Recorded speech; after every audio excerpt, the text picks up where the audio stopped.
할렐루야. 아멘. 은혜 자리에 잘 오셨습니다. 우리 옆에 있는 분에게 반갑게 인사하겠습니다. 은혜 자리에 참 잘 오셨습니다. 한 번 더 인사할까요? 하나님의 당신을 무척 사랑하십니다. 아멘. 믿으십니까? 아멘. 그 은혜를 사모하며 예배 자리에 나갔으면 좋겠습니다. 하나님 찬양합니다. 내 마음의 문을 엽니다. 나에게 성령의 담비를 내려 주시옵소서. 그 마음으로 주님의 보좌 앞에, 은혜의 보좌 앞에 나아가면 좋겠습니다. 함께 찬양하겠습니다.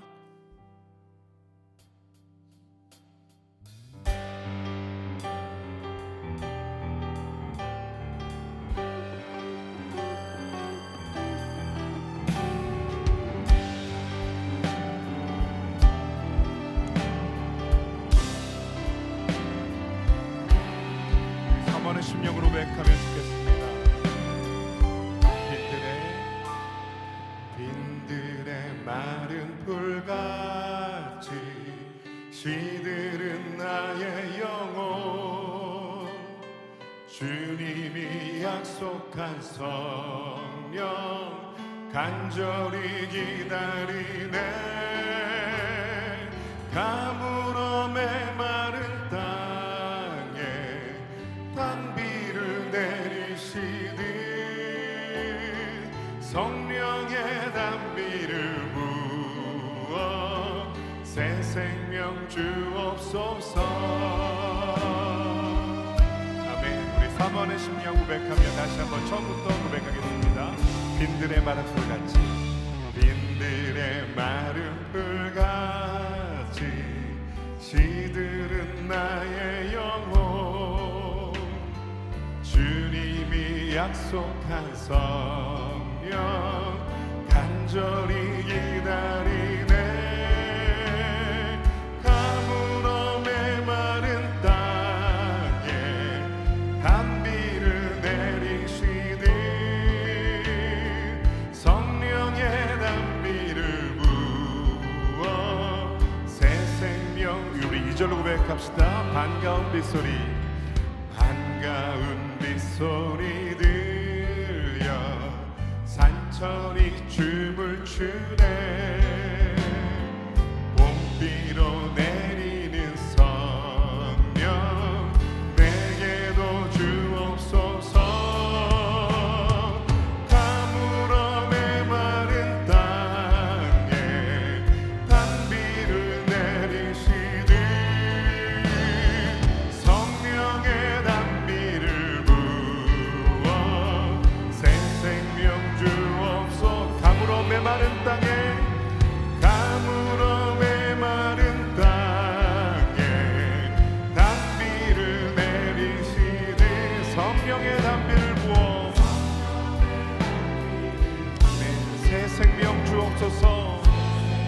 우리 3절로 고백합시다. 철 따라 우로를 내려, 철 따라 우로를 내려 조목이 무성하니 갈급한 내 심령 위에 성령을 부으소서. 아멘. 가물어 메마른 땅에 단비를 내리시듯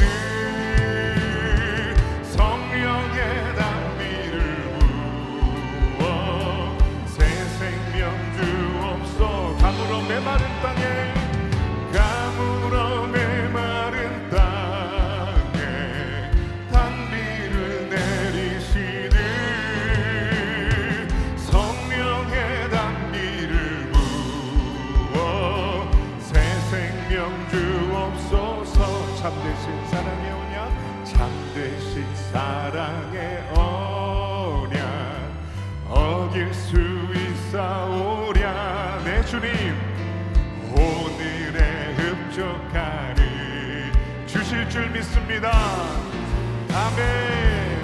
가물어 메마른 땅에, 가물어 메마른 땅에 단비를 내리시듯 성령의 담비를 부어 새 생명. 우리 시간 목소리를 고백합니다. 고백합시다. 가물어 메마른 땅에, 가물어 메마른 땅에 단비를 내리시는 성령의 단비를 부어 새 생명 주옵소. 아멘. 가물어 메마른 땅에 단비를 내리시는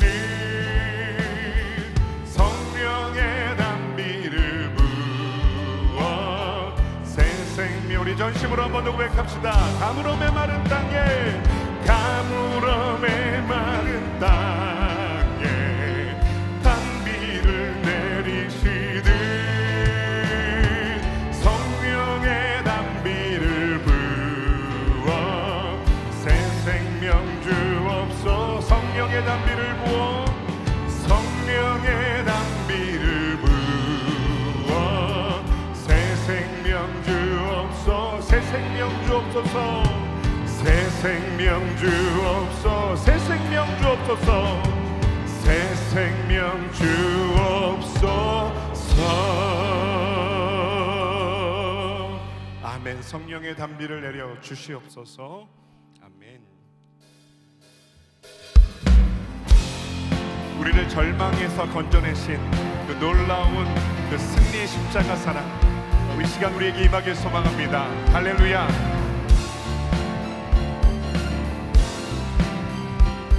힘차게 박수하면서 고백하겠습니다. 만왕의 왕 내 주께서, 만왕의 왕 내 주께서 왜 고초당했나.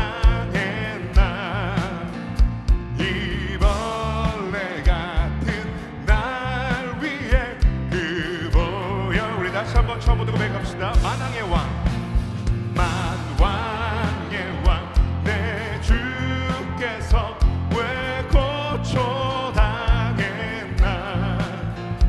이 벌레 같은 날 위에 그 보혈을요. 십자가, 십자가, 십자가 내가 처음 볼 때에 나의 맘의 큰 공포 사라져. 오늘 믿고서 내 눈 밝았네. 참 내 기쁨 영원하도다. 아멘. 우리 죄를 용서하신 그 놀라운 대속의 십자가를 영원히 찬양합니다. 할렐루야. 우리 이 시간 2절로 고백하겠습니다. 주 십자가 못 박힘을, 주 십자가 못 박힘은 속죄함 아닌가. 그 긍휼함과 그 은혜 말할 수 없도. 십자가, 십자가, 십자가 내가 처음 볼 때에 나의 맘의 큰 공포 사라져. 아멘. 오늘 믿고서 내 눈 밝았네. 참 내 기쁨 영원하도다. 십자가, 십자가, 십자가 내가 처음 볼 때에 나의 맘의 큰 고통 사라져.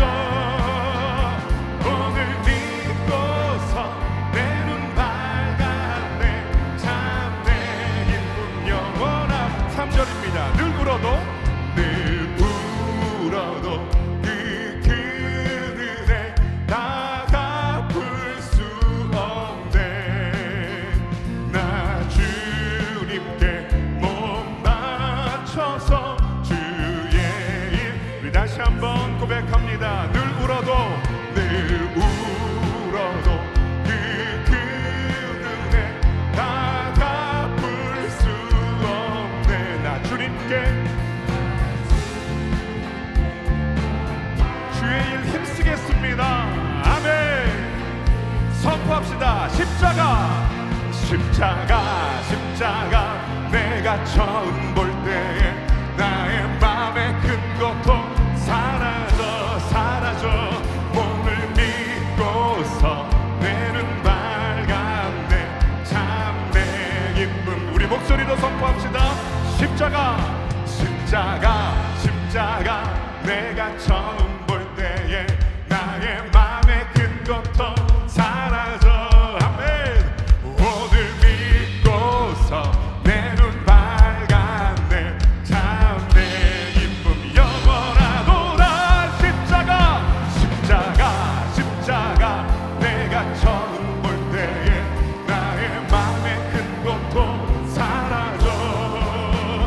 오늘 믿고서 내 눈 밝았네. 참 내 기쁨 영원하도다. 아멘.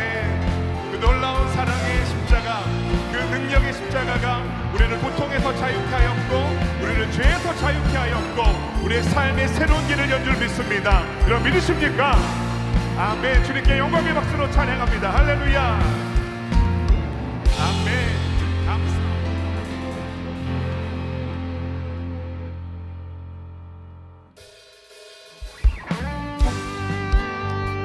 주님께서 우리에게 다가오셨던 그날, 주님을 만난 그날을 기억하십니까? 그 첫사랑을 생각하면서 우리 마음 중심의 고백으로 나아가겠습니다. 우리 함께 고백합시다. 나 같은 죄인 살리신, 나 같은 죄인 살리신 주 은혜 놀라워. 잃었던 생명 찾았고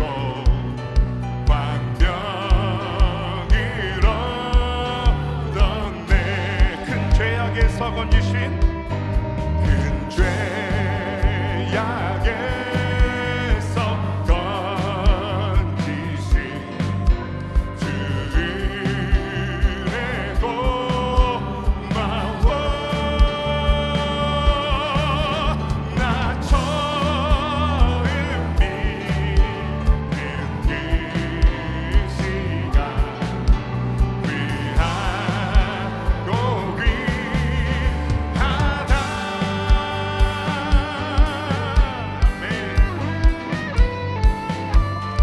인도하신 그 에베네셀의 은혜를 기억하면서 우리 3절의 가사로 우리 마음을, 우리 믿음을 고백합시다. 이제껏 내가 산 것도 이제껏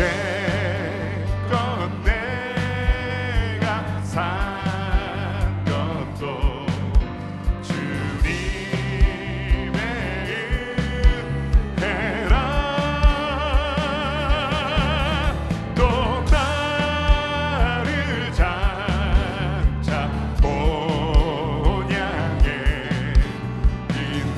인도해 주시리. 또 나를 장차 본향에, 또 나를 장차 본향에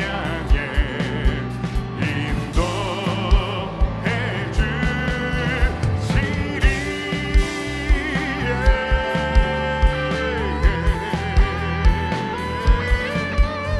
우리 저 천국을 소망하면서 우리 4절로 고백하길 원합니다. 함께 고백합시다. 거기서 우리 영원히, 거기서 우리 영원히 주님의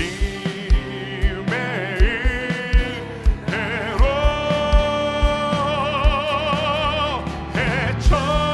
해처럼 밝게 살면서 아멘 주 찬양하리라. 다시 한번 1절 고백합시다. 나 같은 죄인 살리신, 나 같은 죄인 살리신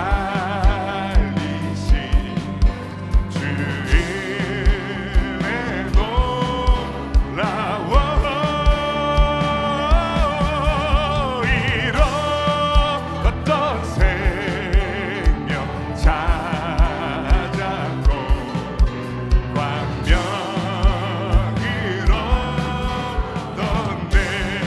잃었던 생명 찾았고 잃었던 생명 찾았고 광명으로. 마지막으로 한 번 더 고백합니다. 잃었던 생명 생명 찾았고 잃었던 생명 찾았고 광명을 얻었네. 아멘. 놀라운 구원의 십자가, 그 은혜와 사랑을 잊지 않고 날마다 기억하며 주님과 함께 동행하는 우리의 믿음의 삶 살기를 소망합니다. 아멘. 주님 감사합니다. 찬양합니다. 우리 함께 일어나 찬양하겠습니다.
그가 찔림은 우리의 허물 때문이요 그가 상함은 우리의 죄악 때문이라.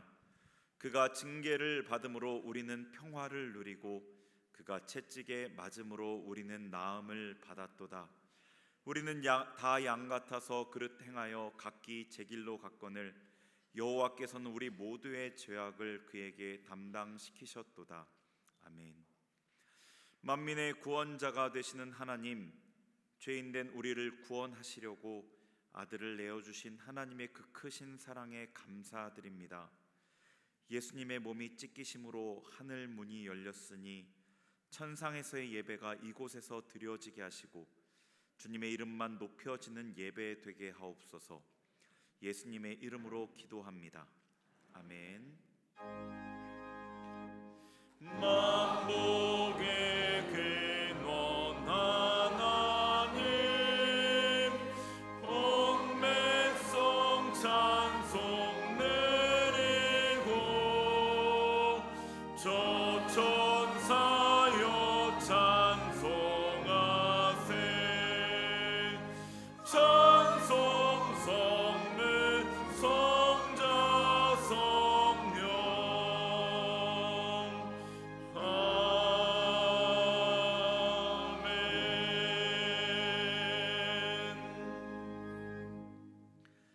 자비로우신 하나님, 한 주간을 돌아보며 우리의 허물을 주님 앞에 다시 고백합니다. 주님, 우리는 입술로는 주님을 따른다 하였으나 마음 깊은 곳에서는 늘 주님의 뜻보다 내 뜻을 앞세우며 살아왔습니다. 주님의 말씀 앞에 순종하기보다 베드로처럼 항변하며 내 생각과 고집을 붙들었습니다. 십자가의 길은 외면하고 내 유익과 만족만 구하였음을 용서하여 주옵소서. 변명하는 입술을 거두게 하시고 회개하는 심령을 우리에게 허락하여 주옵소서. 사람의 일만 생각하던 마음을 돌이켜 하나님 나라의 일을 구하게 하시고 겸손히 주님을 따르게 하옵소서. 이제 하나님과 나만이 하는 죄를 침묵으로 고백하겠습니다.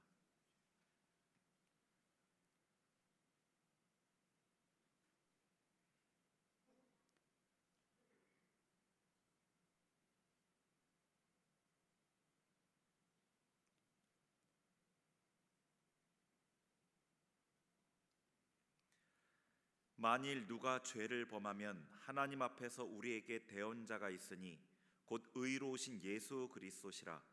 그러므로 이제 그리스도 예수 안에 있는 자에게는 결코 정죄함이 없느니라. 아멘. 이제 우리의 신앙을 한 목소리로 고백하오니 나는 전능하신 아버지 하나님 천지의 창조주를 믿습니다. 나는 그의 유일하신 아들 우리 주 예수 그리스도를 믿습니다. 그는 성령으로 잉태되어 동정녀 마리아에게서 나시고 본디오 빌라도에게 고난을 받아 십자가에 못 박혀 죽으시고 장사된 지 사흘 만에 죽은 자 가운데서 다시 살아나셨으며 하늘에 오르시어 전능하신 아버지 하나님 우편에 앉아 계시다가 거기로부터 살아있는 자와 죽은 자를 심판하러 오십니다. 나는 성령을 믿으며 거룩한 공교회와 성도의 교제와 죄를 용서받는 것과 몸의 부활과 영생을 믿습니다. 아멘.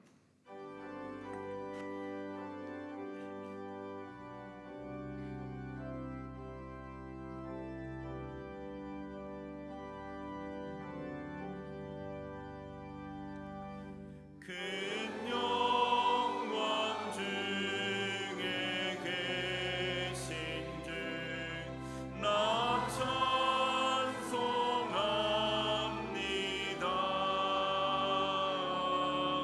영원히 계신 주 이름 나 찬송합니다.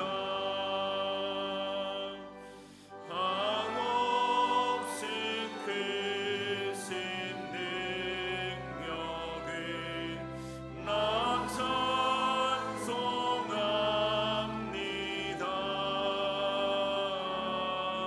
참되고 맺은 그 언약 나 찬송합니다. 온 천지 창조하시던 그 말씀이 믿어 영원히 변치 않는 죄라 믿사옵니다.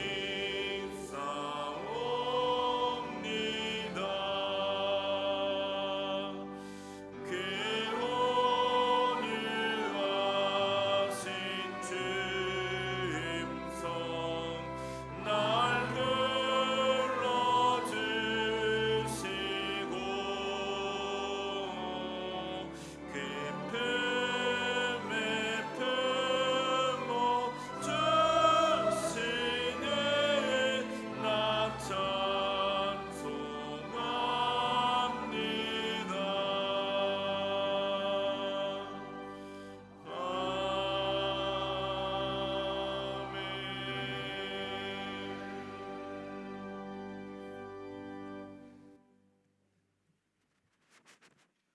살아계신 아버지 하나님, 만물이 새로움으로 약동하는 봄의 계절입니다.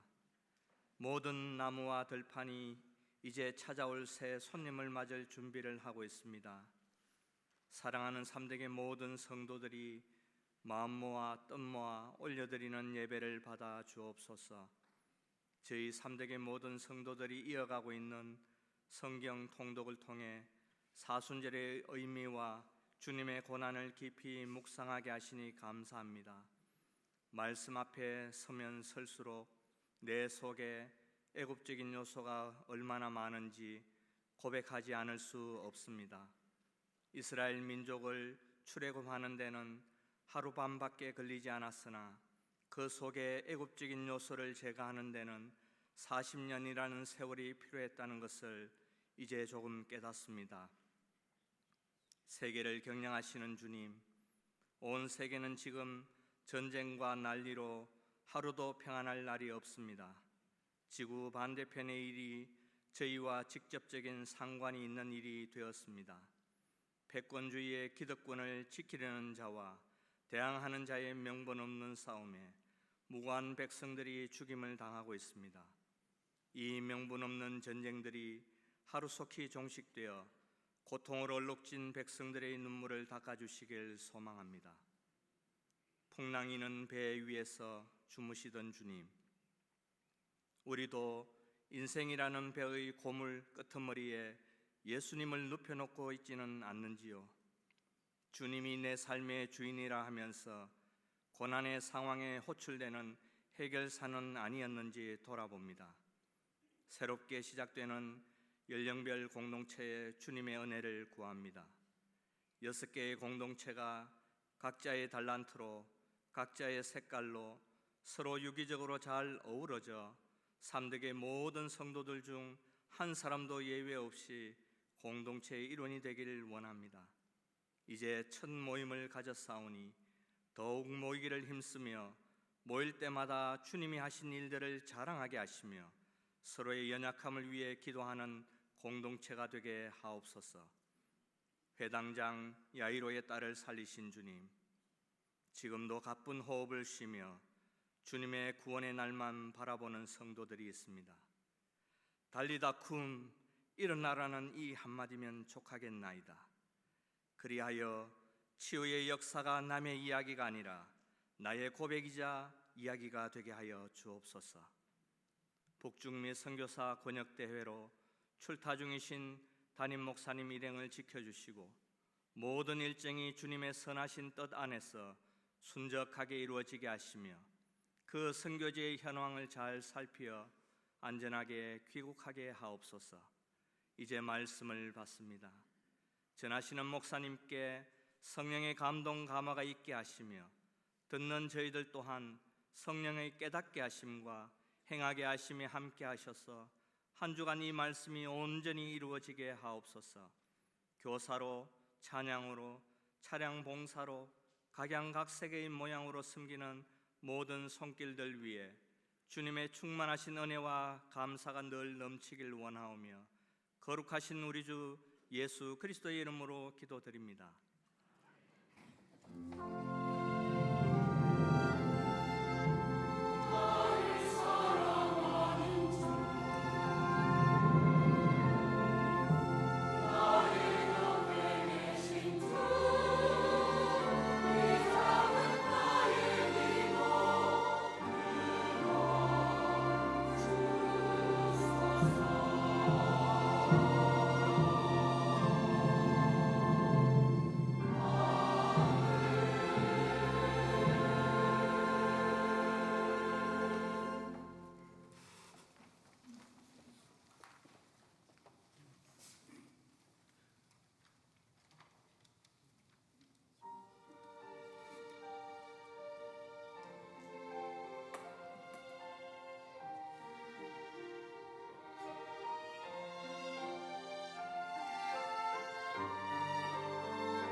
주시는 하나님의 말씀은 마가복음 10장 35절에서 45절까지의 말씀입니다. 이 계시의 말씀을 봉독할 때 하나님의 음성을 들으시기 바랍니다. 세베대 아들 야고보와 요한이 주께 나와 여짜오되 선생님이여 무엇이든지 우리가 구하는 바를 우리에게 하여 주시기를 원하옵나이다. 이르시되 너희에게 무엇을 하여 주기를 원하느냐? 여짜오되 주의 영광 중에서 우리를 하나는 주의 우편에 하나는 좌편에 앉게 하여 주옵소서. 예수께서 이르시되 너희는 너희가 구하는 것을 알지 못하는도다. 내가 마시는 잔을 너희가 마실 수 있으며 내가 받는 세례를 너희가 받을 수 있느냐? 그들이 말하되 할 수 있나이다. 예수께서 이르시되 너희는 내가 마시는 잔을 마시며 내가 받는 세례를 받으려니와 내 좌우편에 앉는 것은 내가 줄 것이 아니라 누구를 위하여 준비되었든지 그들이 얻을 것이니라. 열 제자가 듣고 야고보와 요한에 대하여 화를 내거늘 예수께서 불러다가 이르시되 이방인의 집권자들이 그들을 임의로 주관하고 그 고관들이 그들에게 권세를 부리는 줄을 너희가 알거니와 너희 중에는 그렇지 않을지니 너희 중에 누구든지 크고자 하는 자는 너희를 섬기는 자가 되고 너희 중에 누구든지 으뜸이 되고자 하는 자는 모든 사람의 종이 되어야 하리라. 인자가 온 것은 섬김을 받으려 함이 아니라 도리어 섬기려 하고 자기 목숨을 많은 사람의 대속물로 주려 함이니라. 아멘.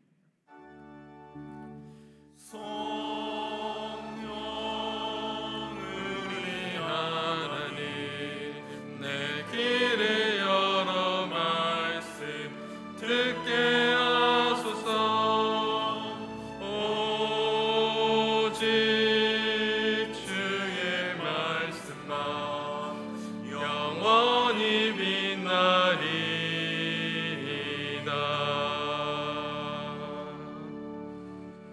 주님, 이 시간 주님의 말씀을 듣습니다. 우리의 귀를 열어주시고 마음을 열어주시고 눈을 열어주셔서 주의 말씀을 통해 깨닫고 그 깨달은 말씀 살아가게 하여 주시옵소서. 예수님 이름으로 기도합니다. 아멘. 어휴 하는 소리가 사무실 안에 들려요. 무슨 일이세요, 목사님? 걱정이 돼서 물어봤습니다. 그랬더니 그 목사님이 하시는 말씀이 아니 벌써 3월이에요. 벌써 3월이 됐어요. 한 것도 없는데 이렇게 시간이 빨리 가네요 라고 이야기를 해요. 어때요? 시간이 참 빠르게 지나가죠? 네, 그렇습니다. 이쯤 되면은 한번 여쭤보고 싶어요. 새해 세우신 계획들이 있잖아요. 목표들이 있을 건데 어떻게 잘 지키고 계시나요? 그저 웃죠. 네. 저는 46세부터 55세까지 이제 4.5 공동체라고 하는데 그 연령대를 담당을 하고 있습니다. 근데 제가 이렇게 여쭤보니까 저희 공동체에는 특별히 올해 책을 좀 많이 읽어야겠다라고 결심을 하신 분들이 많이 있는 것 같아요. 그런데 어떤 분이 저한테 물어봐요. 목사님은 한 달에 책을 몇 권이나 읽으세요? 이렇게 물어보시는 거예요. 아마도 그분의 생각으로는 그래도 목사님이면 나보다 책을 많이 읽겠지라고 생각을 하신 것 같아요. 근데 제가 이 질문을 듣고서 참 대답하기가 곤란했습니다. 왜냐하면 저는 책을 사잖아요. 그러면 처음부터 끝까지 읽지를 않습니다. 저는 필요한 부분만 이렇게 골라서 읽는 그런 습관을 가지고 있어요. 그러니까 몇 권이라고 이야기를 딱 해드리기가 어려운 거예요. 근데 저는 더 놀란 건 뭐냐면 이렇게 책을 읽는 사람이 저 혼자만 있는 게 아니더라고요. 이렇게 꼭 필요한 부분만 골라서 읽는 독서법의 이름이 있습니다. 이름하여 발췌독이라고 한대요. 네, 발췌독. 이 발췌독을 하면요 장점이 있어요. 우리가 뭐 과제를 하거나 논문을 쓰거나 설교를 할 때 빠른 시간 안에 필요한 부분들만 쏙쏙 빼올 수가 있습니다. 그런데 이 발췌독에요 아주 치명적인 단점이 하나 있어요. 뭐냐면 저자가 어떤 말을 했을 때 앞뒤 맥락을 모르기 때문에 그 말을 들었을 때 자칫 잘못하면 내가 오해할 수도 있다는 거예요. 그런 치명적인 단점이 있습니다. 제가 왜 이렇게 장황하게 설명을 했냐면요, 오늘 섬김이라는 주제로 말씀을 전할 거예요. 마가복음 10장 35절에서 45절 본문으로요. 그런데 이 본문의 섬김의 의미도요, 우리가 발췌독을 하듯이 그냥 필요한 부분만 딱 빼서 읽으면 우리가 자칫 잘못하면 예수님이 말씀하시려던 그 섬김, 마가가 얘기하려고 하는 그 섬김과 다른 생각을 할 수가 있습니다. 한번 볼게요. 오늘 마가복음 10장 43절과 44절의 말씀인데, 너희 중에 누구든지 크고자 하는 자는 너희를 섬기는 자가 되고, 너희 중에 누구든지 으뜸이 되고자 하는 자는 모든 사람의 종이 되어야 하리라 라고 예수님이 말씀을 하셨어요. 자, 그러면 이 문장만을 봤을 때 결국에 섬김이란 무엇이냐? 내가 큰 사람이 되기 위해서 누군가를 섬겨야 되는구나. 그렇죠? 내가 성공하기 위해서는, 내가 최고가 되기 위해서는 누군가의 종이 되어야 되는구나 라는 결론이 나와요. 그러니까 결국 섬김이란 내가 높아지기 위해서, 내가 성공하기 위한 수단처럼 들립니다.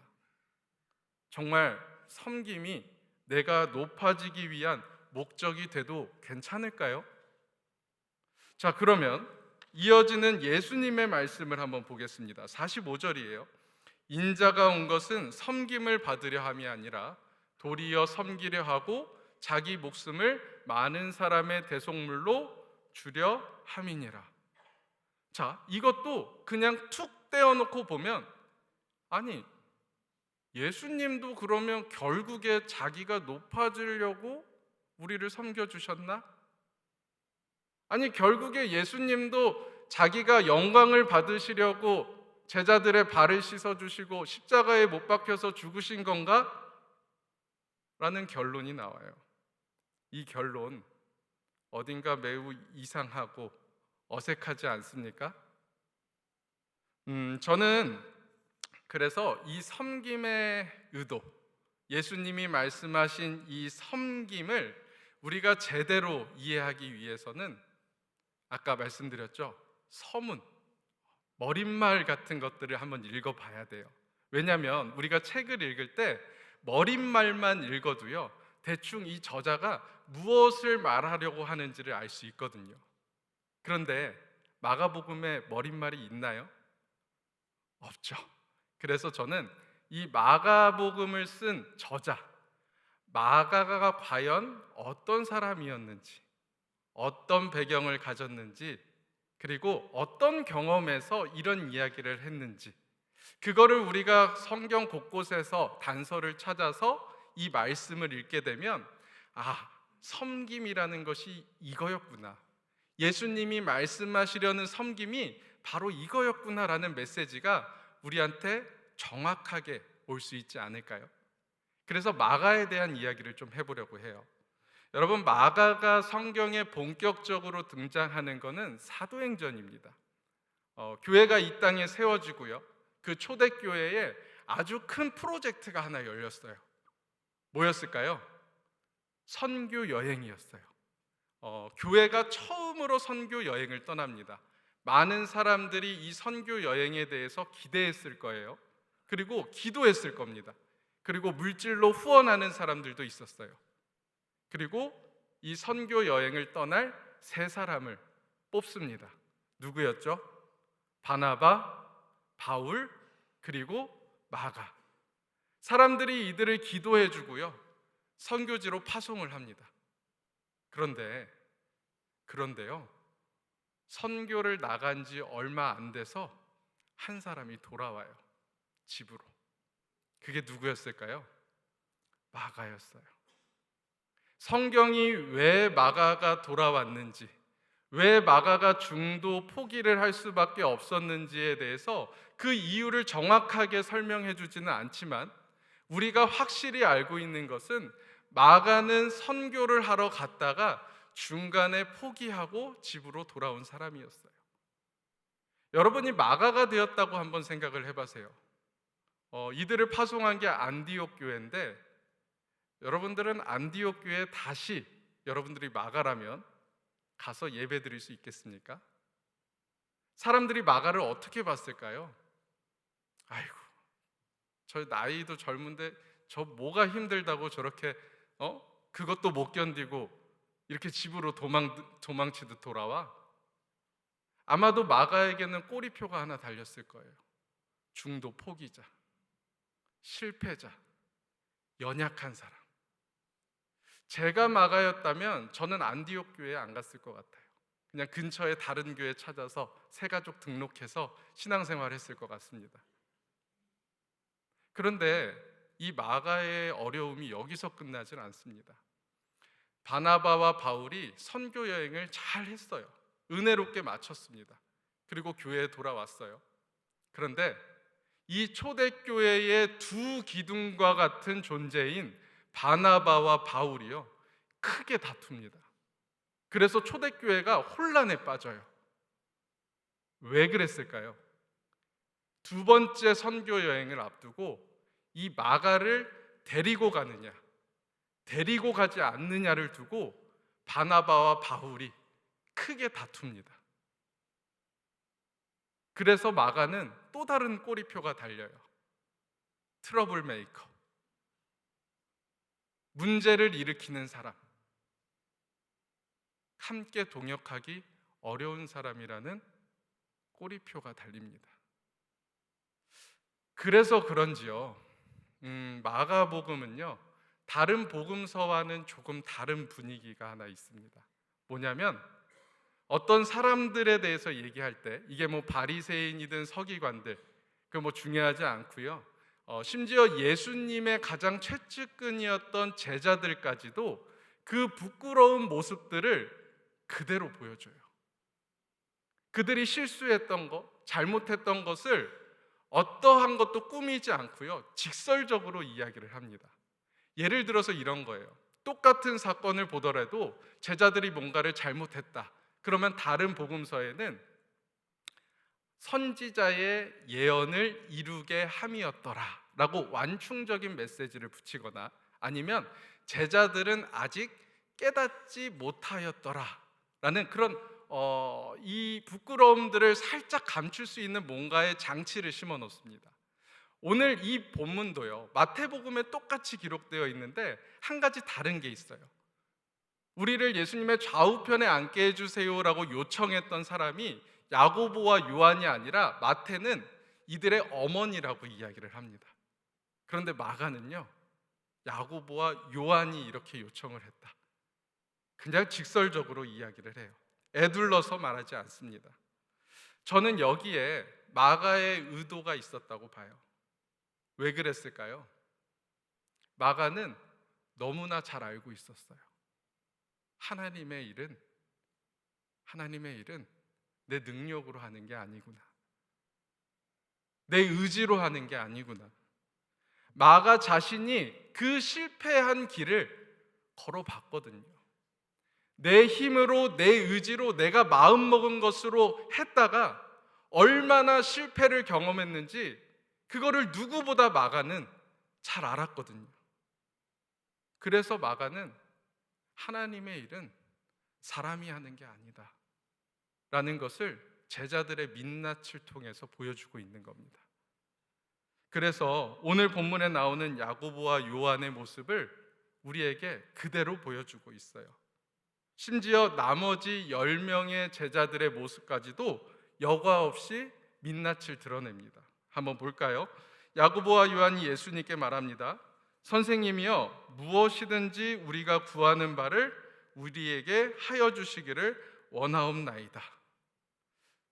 여러분, 이 말투를 들어보면 꽤 정중해요. 예수님을 선생님이여 라고 부릅니다. 그리고 뭐 해주세요 라고 강요하는 게 아니라 원하시면 이렇게 해주세요 라고 정중하게 표현을 해요. 그런데 이 말투가 아니라요, 한번 제자들의 태도, 이 내용을 보면서 제자들의 태도를 한번 생각을 해보세요. 예수님과 제자들이 어떤 관계에 있는지 분명히 드러납니다. 제자들은 우리가 원하는 거는 당신이 해주어야 합니다 라고 이야기를 하고 있는 거예요. 선생과 제자의 위치가 바뀌었어요.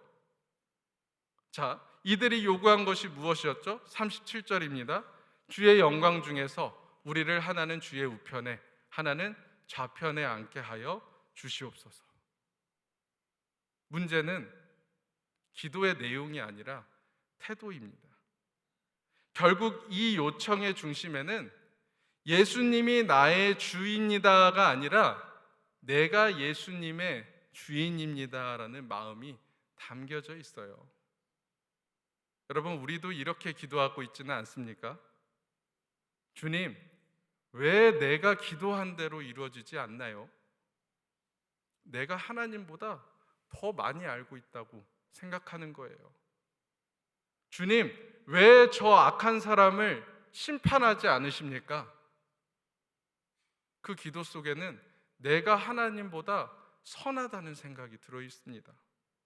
입술로는 주님이라고 부르지만 실제로는 누가 주인이에요? 우리는 주님이 나의 왕이십니다, 내 주인입니다 라고 말로는 고백하지만 말뿐이지 결국에는 우리가 예수님의 머리 꼭대기에 앉아서 명령하고 있다는 겁니다. 100번 더 양보해서 그래, 뭐 잘 모르면 그럴 수도 있지, 사람이니까 그럴 수 있지라고 생각을 해볼게요. 그렇다면 제자들이, 이 야고보와 요한이 예수님께 그 자리를 요청했던 그 시점이 언제인지를 한번 볼게요. 예수님께서 34절에 이런 얘기를 합니다.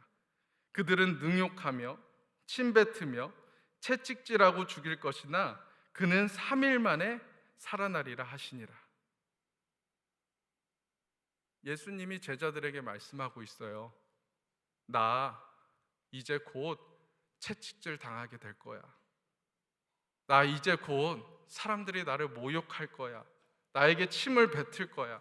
그리고 나는 그 무서운 형벌, 십자가의 고난을 이제 곧 당하게 될 거란다, 얘들아 라고 얘기를 하고 있는데, 야고보와 요한은 주님, 나를 예수님의 좌편에 우편에 그렇게 앉게 해주세요 라고 이야기를 하고 있어요.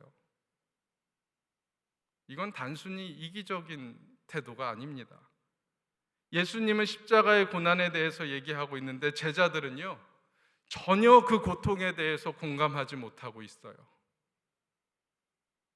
다른 사람의 고통을 공감하지 못하고 자신만 생각하는 그 사람을, 조금 극단적으로 얘기할게요.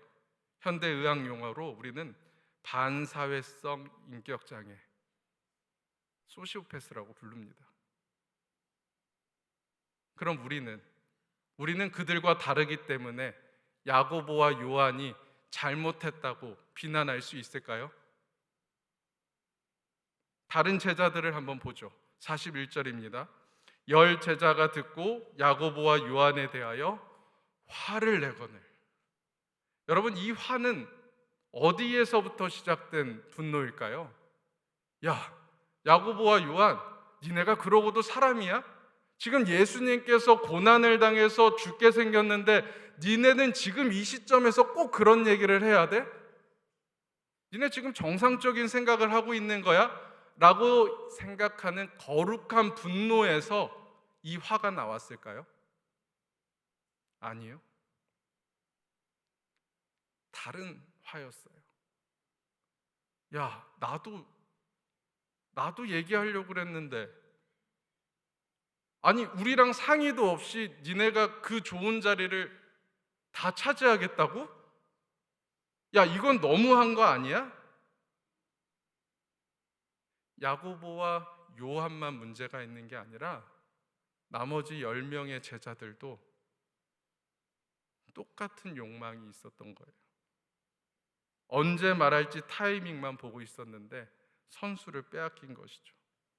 결국에 야고보와 요한도, 그리고 나머지 10명의 제자들도, 그리고 우리의 모습도 이와 다를 게 하나도 없다는 겁니다. 마가복음 10장의 이 장면은 조금 안타깝지만 우리의 신앙생활이 어떤지를 보여주는 마치 블랙 코미디 같아요. 겉으로 보면 그냥 어이없고 헛웃음이 나오지만 조금만 더 깊이 들여다보면 여러분, 이거는 우리가 그냥 웃고 넘길 문제가 아닙니다. 예수님은 자기 목숨을 내어놓는 섬김의 길을 말씀하고 계시는데 제자들은 누가 더 높은 자리에 올라갈 것인지 다투고 있어요. 지금 예수님과 제자들은 같은 자리에 있지만 서로 다른 길을 보고 있습니다. 이 이상한 요구, 이 분위기 낯설지 않죠? 그게 바로 우리의 모습이기 때문입니다. 지난주 주일 예배 설교에서 담임 목사님께서 그 방산주 무기 만드는 회사 방산주 주식을 샀던 한 사람의 이야기를 했어요. 전쟁이 끝나지 않기를 바라는. 왜요? 그래야만 내가 산 주식이 오르니까. 제가 일부 예배 인도였는데요. 제가 저기 사회자석에 앉아 있는데 그 얘기를 하니까 저기 성가대에서 아이고 주여 하는 소리가 나오는 거예요. 그럴 만도 하죠. 그런데 여러분, 저도 그분을 잘 알거든요. 그분이 그냥 성도가 아니라, 그냥 집사가 아니라 목사라면 어떨까요? 지금 지구 반대편에서는 무고한 사람들이 죽고 있어요. 학교가 무너져서 죄 없는 아이들이 생명을 잃었습니다. 그런데 우리는 당장 내 차에 넣을 기름값 걱정하고 있어요. 그들의 아픔과 그들의 슬픔에는 전혀 공감하지 못한 채 당장 내가 넣어야 될 그 기름값 100원, 200원을 걱정하고 있는 게 우리의 모습 아닙니까? 그 목사님이요, 코로나 때는 백신 만드는 회사 주식을 샀대요. 온 교회들이, 온 성도들이 이 코로나가 빨리 끝나고 다 같이 모이기를 힘써 기도하고 있는데, 물론 그 목사님도 그렇게 기도했겠죠. 그런데 그 마음에는 어떤 탐욕이 자리 잡고 있었을까요? 정말 그 코로나가 빨리 끝나길 바라는 마음으로 기도를 했을까요? 그 마음 속으로 깊이 들어가 보면 확진자가 더 많아졌으면 좋겠다. 그래야 내 주식이 오르니까. 그런 생각을 하고 있지 않았을까요? 여러분들은 이런 목사에 대해서 뭐라고 생각을 하십니까? 감히 강단에서 말씀을 선포할 자격이 있을까요? 저는 이분을 옹호하고 싶지 않습니다. 제가 너무나 잘 알아요. 그 주식을 산 사람이 바로 저입니다. 제 이야기예요.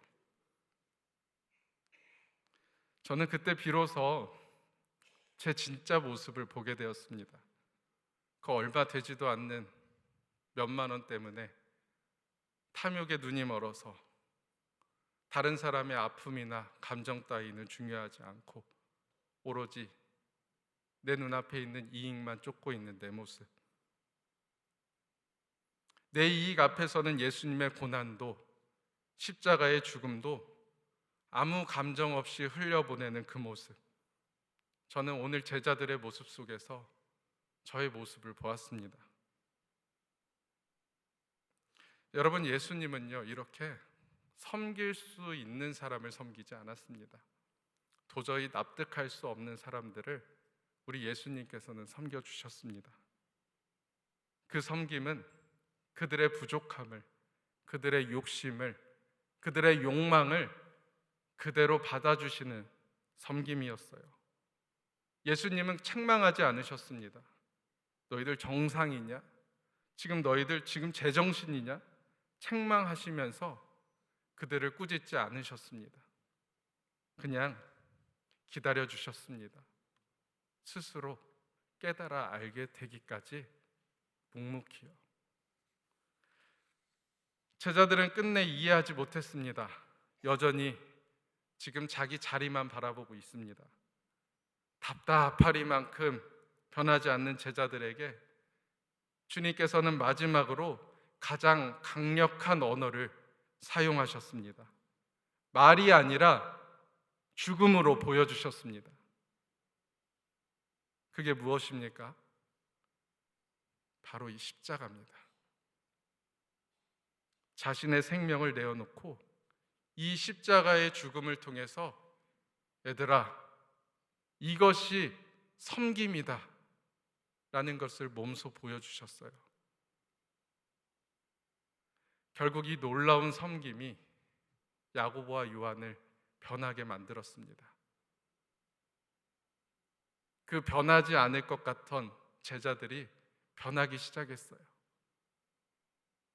하나는 좌편에, 하나는 우편에 앉게 해달라는 그 요청을 예수님이 이루어 주십니다. 야고보, 초대교회의 첫 순교자로, 요한, 마지막까지 제자들 중에서 살아남아서 사랑의 사도로서 그 반모섬에 유배되면서까지도 하나님의 말씀을 기록했던 사도로서 하나님은 그들을 사랑하셨습니다. 그들을 섬겨주셨어요. 그리고 그들이 이제는 내가 주님을 위해서 생명을 내놓겠습니다 라는 고백을 하도록 바꾸어 놓으셨습니다. 여러분, 그러면 마가는 어떨까요? 실패자였던 마가. 우리 주님께서는 그 마가에게요, 더 큰 실패자를 붙여주셨어요. 그게 누굴까요? 예수님을 모른다고 3번이나 부인했던 베드로를 붙여주십니다. 주님, 나는 절대로 예수님을 부인하지 않을 겁니다. 호언장담했던 베드로가 예수님을 부인합니다. 그리고 그 깊은 죄책감에 빠져서 갈릴리 호수로 돌아가서 다시 물고기를 낚는 어부가 되었을 때 예수님은 베드로를 찾아가셨어요. 그리고 밤새 물고기를 잡느라고 허기졌을 이 베드로를 위해서 아침밥을 차려주십니다. 그리고 그 베드로를 불렀어요. 베드로를 책망하시지 않았습니다. 네가 어떻게 이럴 수 있냐? 네가 어떻게 나를 배신할 수 있냐? 책망하신 것이 아니라 예수님께서는 대신 이렇게 물으셨어요. 베드로야, 네가 나를 사랑하느냐? 베드로야, 네가 나를 사랑하느냐? 베드로야, 네가 정말로 나를 사랑하느냐? 예, 주님. 제가 주님을 사랑하는 줄 주님께서 더 잘 아십니다. 그렇다면 베드로야, 이제 내 양을 먹여라. 그 섬김을 받았던 베드로가 이제 한 실패자를 섬깁니다. 그가 누구냐? 바로 이 마가복음의 저자인 마가였어요. 실패자의 꼬리표를 달고 살았던, 어쩌면 더 이상 사역하기가 두려웠던 이 마가에게 실패자의 꼬리표를 떼어주고 베드로의 그 섬김을 통해서 마가는 초대교회의 위대한 동역자로 세워지기 시작했습니다. 이것이 바로 예수님이 우리에게 보여주신 섬김입니다. 저 역시도 예수님께 이런 섬김을 받았습니다.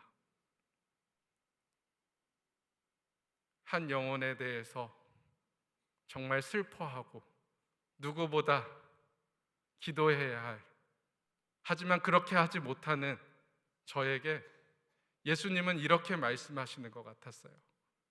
그래도 내가 너를 쓰겠다. 내가 너를 고쳐서라도 내가 쓰겠다. 저는 그런 마음이 들었습니다. 하나님이 오죽하면 나 같은 사람도 쓰실까? 얼마나 쓰실 사람이 없으면 나 같은 사람조차도 하나님이 쓰시려고 하실까? 그 말씀 앞에서 저는 비로소 깨달았습니다. 주님은 실패한 자들을 고쳐서 쓰십니다. 여러분, 지금 이 자리에 우리가 있는 이유도 단 한 가지입니다. 바로 우리를 끝까지 포기하지 않으신 예수님의 그 섬김 때문입니다.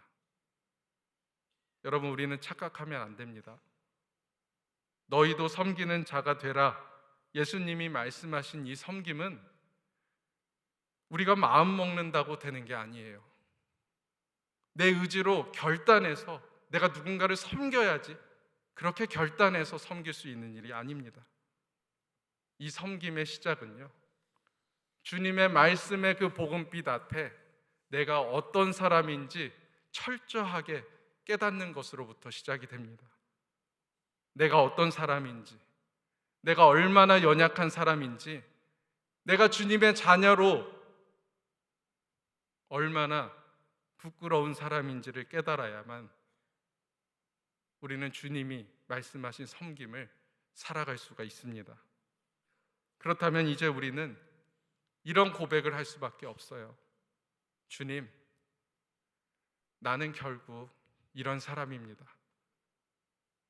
주님, 나는 주님 앞에서, 이 십자가 앞에서 내세울 것이 하나도 없는 사람입니다.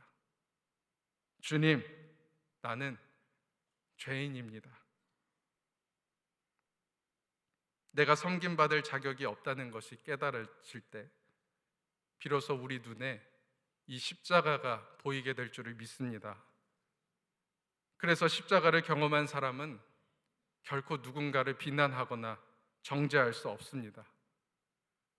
그러므로 이제 그리스도 예수 안에 있는 자에게는 결코 정죄함이 없느니라 말씀하셨습니다. 여러분, 우리는 결국 죄 사함을 입은 죄인일 뿐입니다. 이 사순절에 그 섬김이 우리를 다시 보게 하기를, 그리고 우리를 다시 움직이게 하기를, 내가 받은 그 섬김이 누군가를 살리는 섬김으로 흘러가게 되기를 주님의 이름으로 축복합니다. 우리 이 시간에 잠시 눈을 감고요, 기도했으면 좋겠습니다.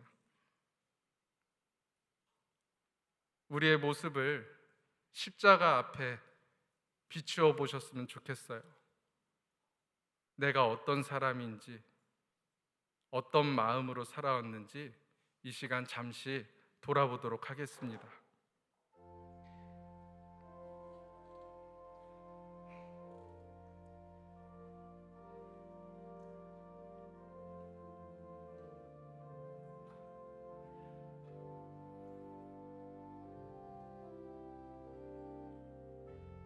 여러분, 이 시간에 우리가 내 탐욕과 욕망을 가리웠던 그 은혜들을 한꺼풀씩 벗겨보겠습니다. 그 모든 은혜가 거두어졌을 때 과연 어떤 모습에 내가 남아있는지 이 시간 우리가 기도하는 가운데 보게 되기를 소망합니다. 혹시 우리 안에 그래도 나 정도면 괜찮은 사람이지, 그래도 내가 저 사람보다는 낫지 않나, 이렇게 말하고 싶은 마음이 올라온다면 그 마음까지도 십자가 앞에 내려놓으시기 바랍니다. 우리 잠시 기도하겠습니다.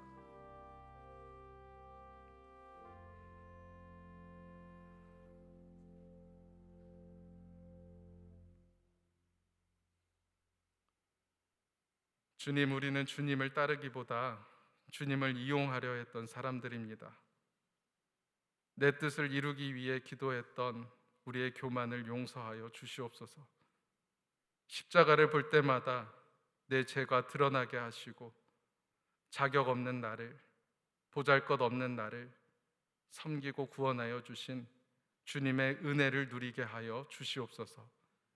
섬김을 받는 자만 되지 않게 하시고 받은 섬김으로 우리도 섬길 수 있는 자들 되게 하여 주시옵소서. 예수님의 이름으로 기도합니다. 아멘.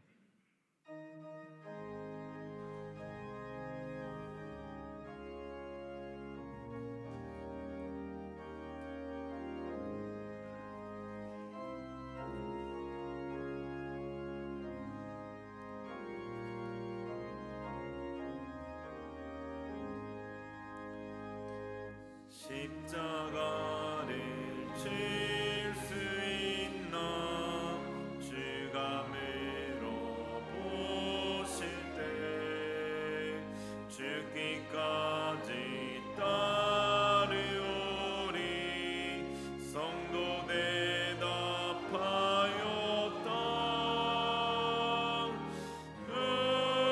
우리의 심령 주의 것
고난주간, 우리는 주님의 십자가 앞에 마음을 모으려 합니다.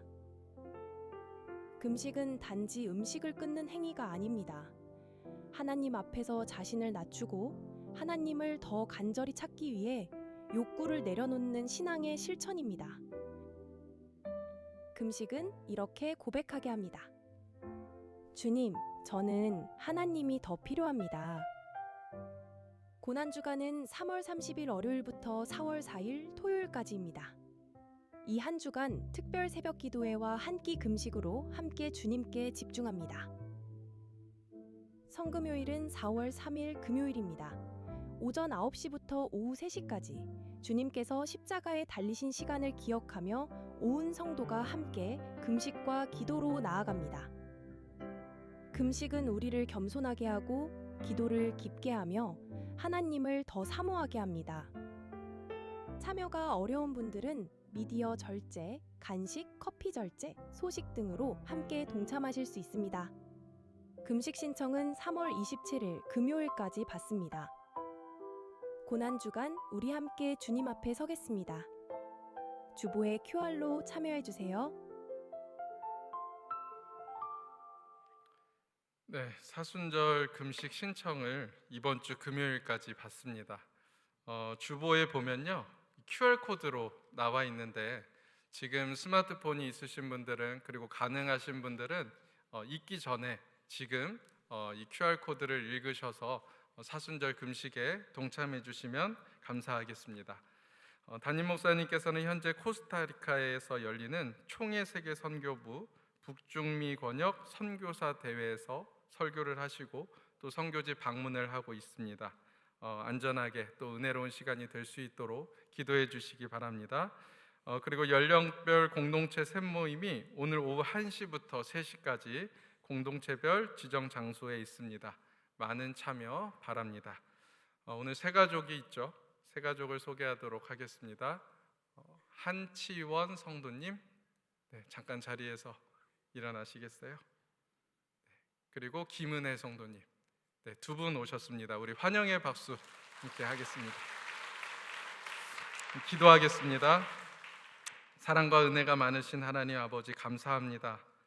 하나님이 사랑하는 자들의 발걸음을 인도하시고 우리 삼덕교회에서 함께 예배하게 하시니 감사합니다. 믿음이 자라게 하시고 하늘의 신령한 복을 누리게 하시고 우리 주님 따라 주님과 함께하는 은혜 주시옵소서. 예수님의 이름으로 기도합니다. 아멘. 우리 다시 한번 박수 한번 치겠습니다. 이제 봉헌하시겠습니다.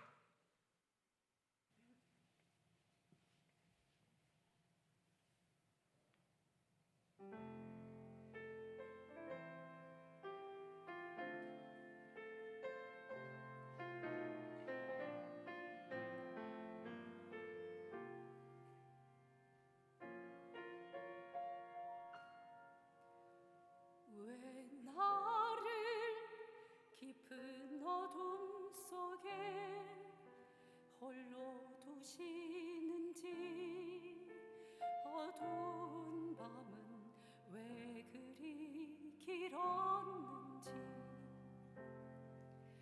나를 고독하게 나를 낮아지게 세상 어디도 기댈 곳이 없게 하셨네.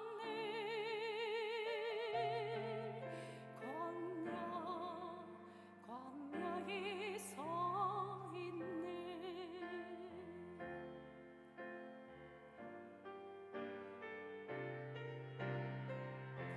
주님만 내 도움이 되시고 주님만 내 빛이 되시는, 주님만 내 친구 되시는 광야. 주님 손 놓고는 단 하루도 살 수 없는 곳, 광야에 서 있네.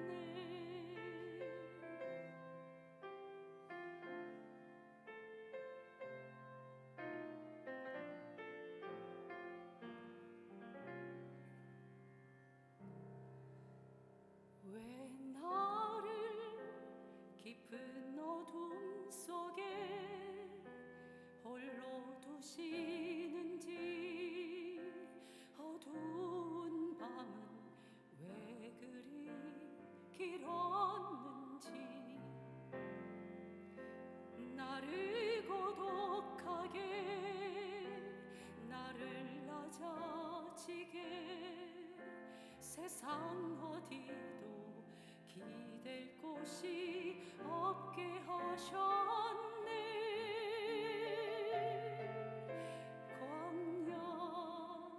광야에 서 있네.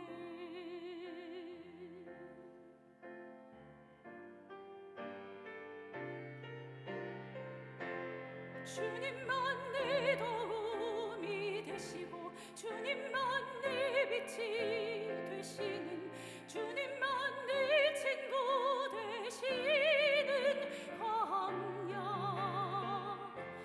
주님 손 놓고는 단 하루도 살 수 없는 곳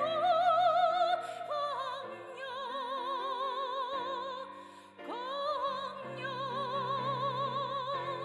주께서 나를 사용하시려 나를 더 정결케 하시려 나를 택하여 보내신 그곳 광야. 성령이 내 영을 다시 태어나게 하는 곳 광야. 광야에 서 있네.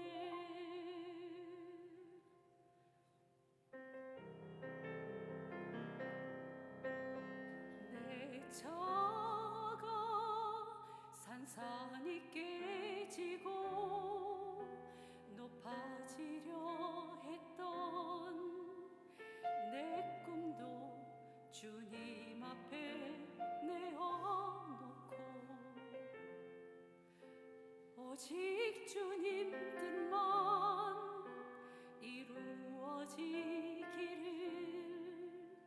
나를 통해 주님만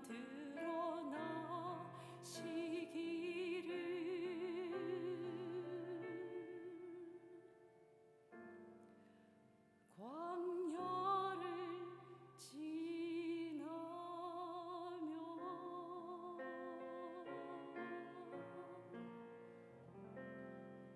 아멘. 우리 다 같이 일어나셔서 함께 봉헌 찬송하시겠습니다. 내게 있는 양유옥아 주께 가져와 그 발 위에 입 맞추고 깨뜨립니다.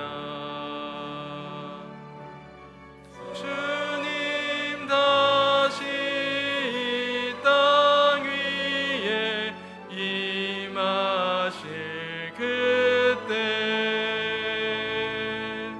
주의 크신 사랑으로 날 받아주소서. 주님, 이 시간에 주님께 예물을 드립니다. 예물만 드리는 것이 아니라 드리는 자의 삶과 고백도 함께 담아드립니다. 이 예물을 통해 주님의 섬김이 흘러가게 하옵소서. 예수님의 이름으로 기도합니다. 아멘. 우리 다 같이 손잡고 함께 가세 찬양하시겠습니다.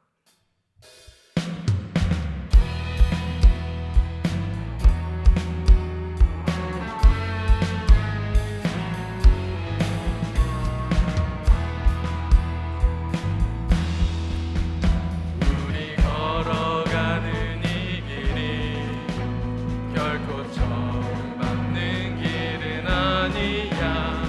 수천 년 동안 온 땅 곳곳에서 주님 나를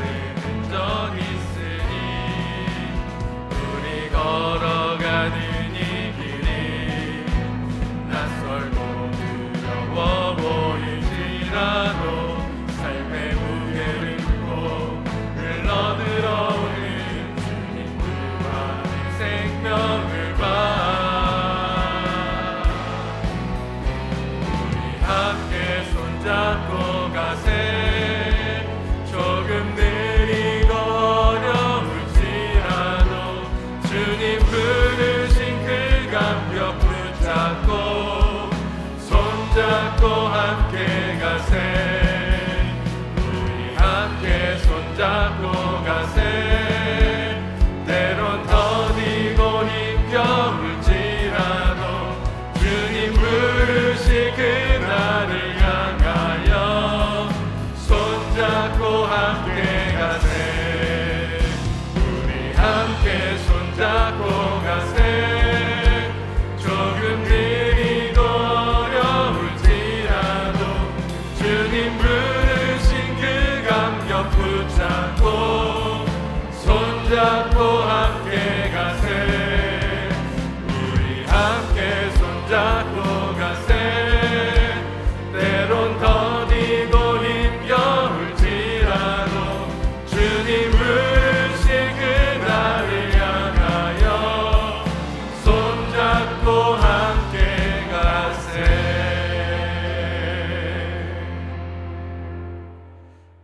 이제는 우리 주 예수 그리스도의 은혜와 하나님 아버지의 크신 사랑과 성령님의 감화 교통 충만하심이 오늘 말씀 앞에 서서 자신의 자리를 내려놓고 주님의 길을 따르기로 결단하는 삼덕의 모든 성도들 위해, 그리고 그 가정 위에 이제부터 영원토록 함께 있을지어다. 아멘.